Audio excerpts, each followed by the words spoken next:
advanced jammers, basically we want to block a communication channel using MIMO and massive MIMO. MIMO is multi-input, multi-output, and massive MIMO we use many antennas and trans and many receive antennas.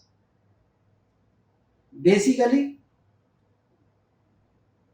in any type of jammer, we want to block communication channel. In communication channel, signal to noise ratio is an effective term. In jammer, we call it as SINR jammed, SNR unjammed.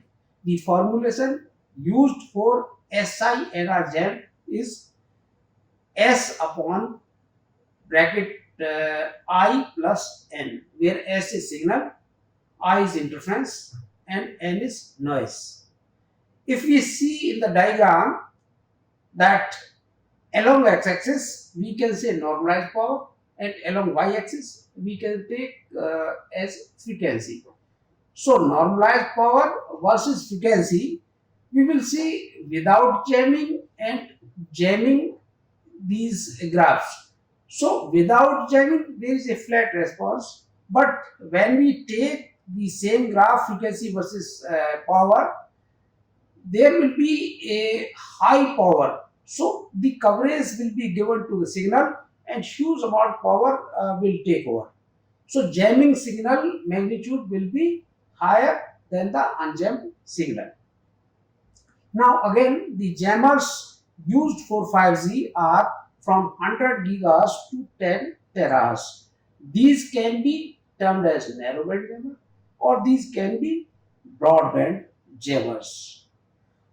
To monitor these signals, whether in proximity, some jammers are integrated, so we can see sudden fluctuation of the power if we continuously monitor our receiver.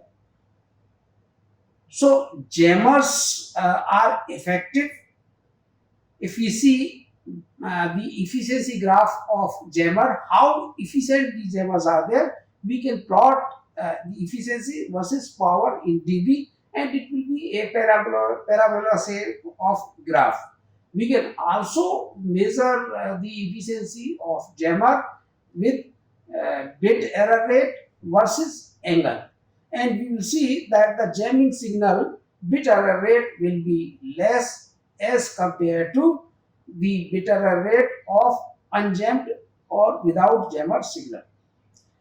There are terahertz jammers. We feel that at higher frequency, the directivity of communication signal is high, as well as we feel that the terahertz communication are secure. But being a wider band or more bandwidth, there is a scope of jamming into that because it is higher bandwidth.